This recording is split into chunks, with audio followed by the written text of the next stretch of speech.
Welcome to part 2 of the Deepak Crew Let's Play of Mega Man 1 via the Mega Man Legacy Collection. I'm your host DB and I am joined today by... Subspells, Customelli here. In the last episode we managed to take on Bombman, Gutsman and Cutman in that order, and now it's time to take on our next batch. Starting with... the flamboyant Elec Man.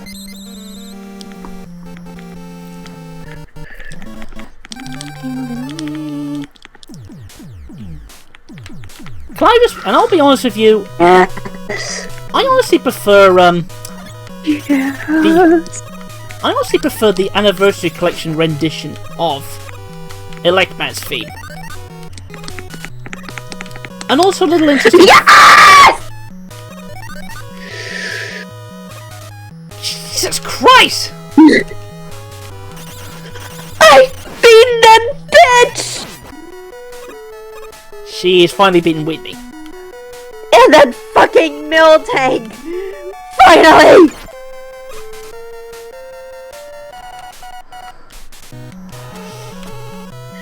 Also, RIP headphone users. Yeah, I'm gonna have to put a little bit of a warning on that. Anyway, what was I gonna say? A little interesting fact here.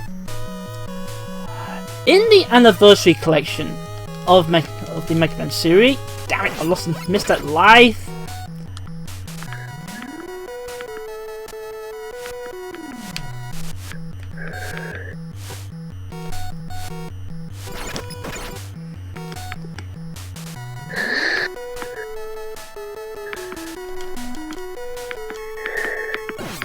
Okay, that went that. I lost my train of thought. Give me one sec, guys. Anyways, what was I going to say? In the Anniversary Collection, they use, or at least in the PS2 and Xbox version, they have the option called Navi Mode, Oh, fuck no! What? You said Navi. Navi Mode. Do you know what's the first thing that comes to mind when you said that? Hey, listen, hey, We're gonna be getting to that game eventually, Caster. I know it, I'm just saying, Navi's fucking annoying. But let me just say, let me be honest here. Because the Anniversary Collection is based off of the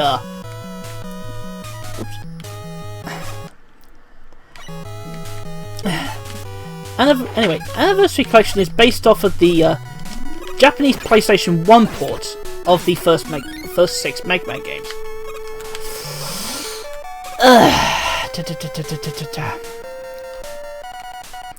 Alright, before we go any further, switch to Gutsman or Elec Man's weapon and we get the most useful item in the game, the Magnet Beam.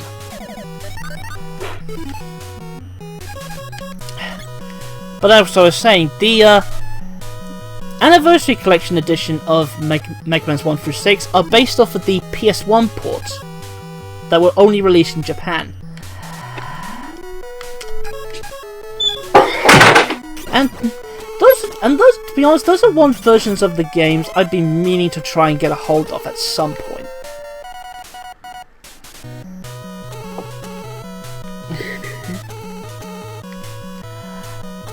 But anyway, back to what I was saying. When you switch to Navi Mode, you also have the option to have the remix soundtrack, for the most part, of all 6 Mega Man games. Although some of them are only half fully remixed, well, half of them are. Such in the case of, say, for example, Mega Man 1. They have remixed tracks for Gutsman, Cutman, and Elec Man, and the first two Wily stages. The other half they just keep the original soundtrack for, because those particular tracks were ripped right out of the Mega Man arcade games, Power Fighters, and Power Battle. What about the Chibi Mega Man? Mega Man Powered Up? Yeah. Oh, those are completely original. Those are completely original. Those are just completely remixed compositions from their own. The tracks in Powered Up are all completely new.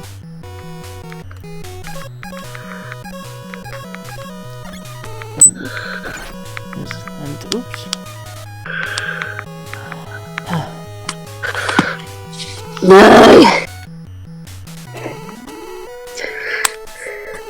Of course, I have to put one in the box.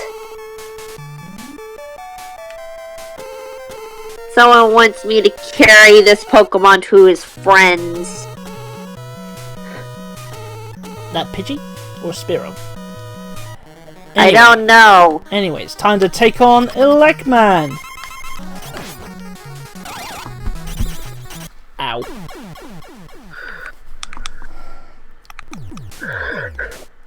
Little word of advice, if you're planning to take on Elec Man with low health, you need to be extremely careful, because his Elec Beam can take you out in 3 shots.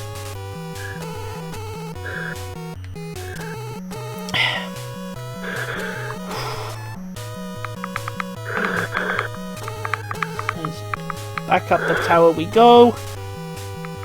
Every time those electrical barriers come up, I keep thinking of a ringing telephone. Cause it just sounds like an 8-bit rendition of a ringing telephone. You guys ever noticed that?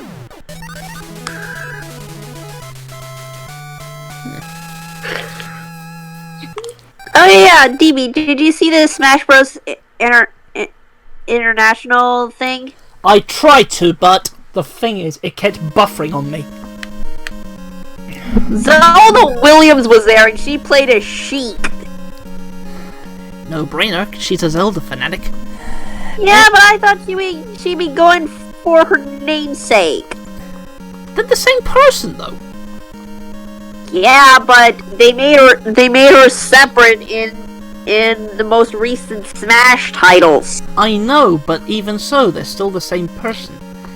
Anyways, it's now time to move on to our next Robot Master, Iceman. Yo! Every time he does that pose, it makes it. That's what I imagine he's saying. Yo!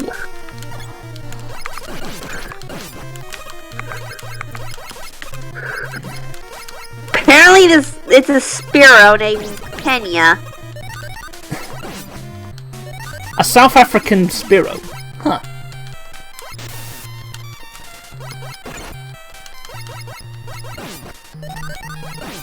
Although I've been yet meaning to... I need to find out what kind of bird is Spearow based on.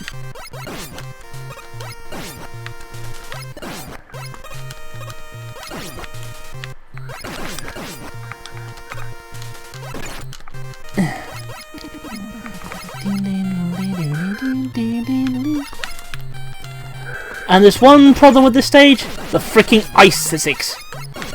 But then again, that's a no-brainer.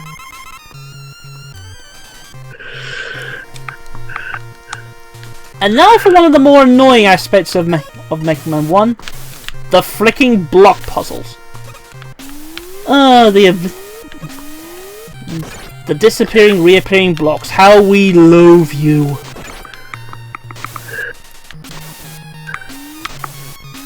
And you're probably wondering, why am I not using the magnet beam straight off the bat? Because I'm trying to conserve it for the next section.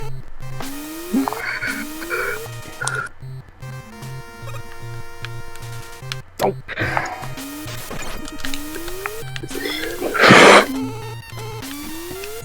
I pretty much try to save the magnet beam for this section right here. These random ass moving flying platforms. And one thing to mention, in Mega Man, I think this is only problem in Mega Man 1. If you just drop off the stage, you drop like a rock. Quite literally.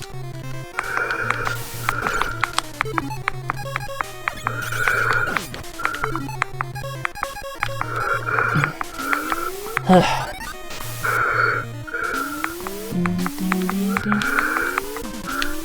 a serious note, whose idea was it to add this sort of block puzzle to this game, to this series?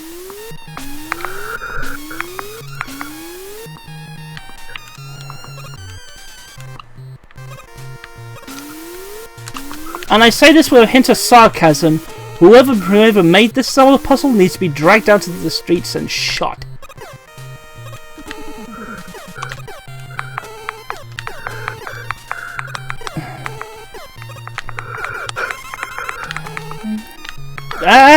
Ooh. Oh, made it.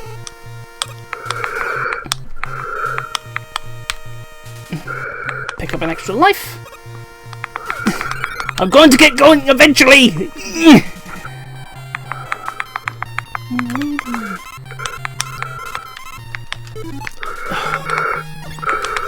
That's the one problem with the Iceman level. It gets so difficult to get moving from a standing start. From a standing position.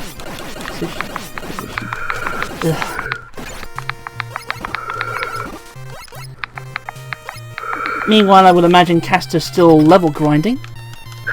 Actually, I'm not level grinding. I'm fighting off the trainers that are on the route. Damn, Mom! Stop using my money!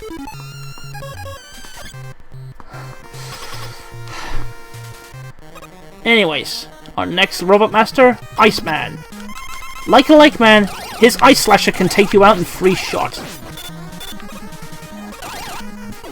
But with the use of the Elec Beam, you can take him down no problem. I take it you found the most annoying thing about Gen 2? Your mother using your own money? Yes! Hey, there are times you can actually find something that's useful. I wouldn't knock it too much. I'm not knocking it. I'm just saying that it's annoying as fuck. Anyway, time to move on to our final Robot Master, Fireman. Burn the ground, burn! Burn the ground, burn!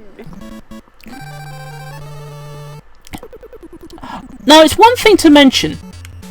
All the Robot Masters in this game are actually Dr. Light's robots.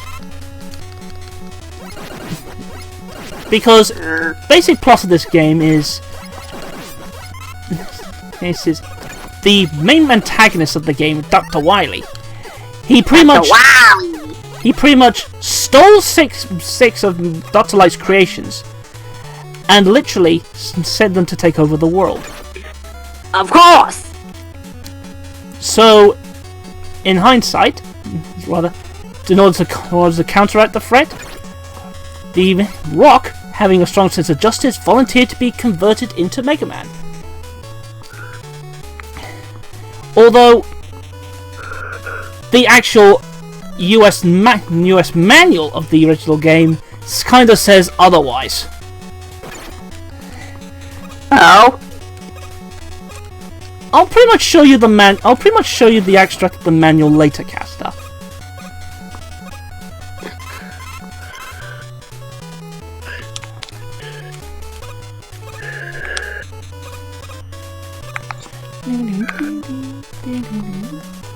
Woohoo! So basically, in hindsight, all of Dr. Light's robots actually have a sort of actual original use. For example,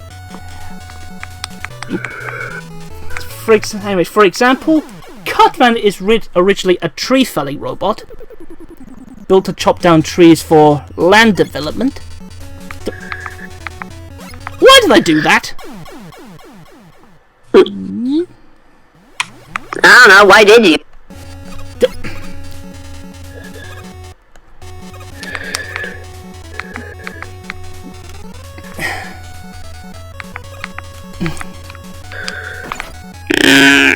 Get off the left.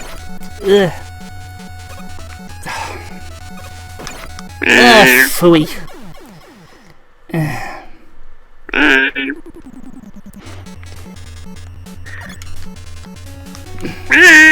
I pitched the cast to Tim. I'm sorry, it's just that once you try to rectify your mistake, you end up losing your mojo at the same time. Yeah.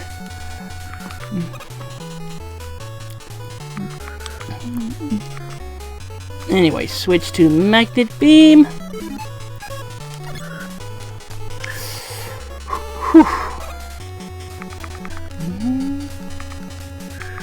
No, I don't want to use the even more.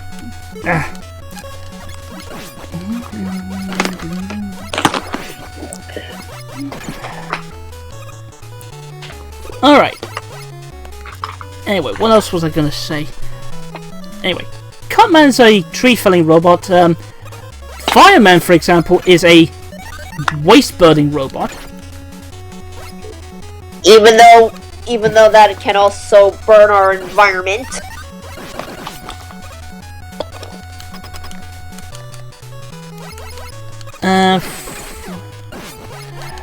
Iceman was built for Arctic research. Gunsman's more or less a construction worker. Bombman, I think was built for demolition purposes.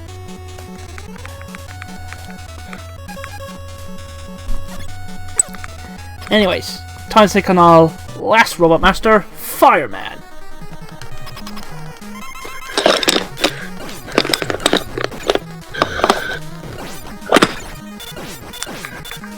Oh, what?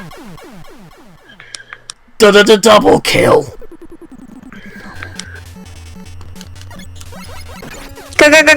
Combo breaker. I killed him and he killed me back. Wow.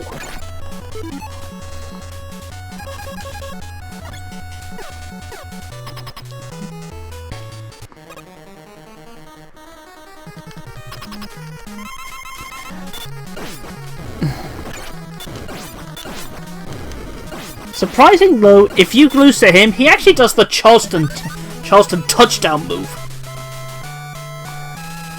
Anyway, that does it for the Robot Masters, and now there's only one thing left to do. Take the fight to Wily. And that is going to be our objective for next time. So tune in for part 3 when we take on the Wily Factory. Bye bye.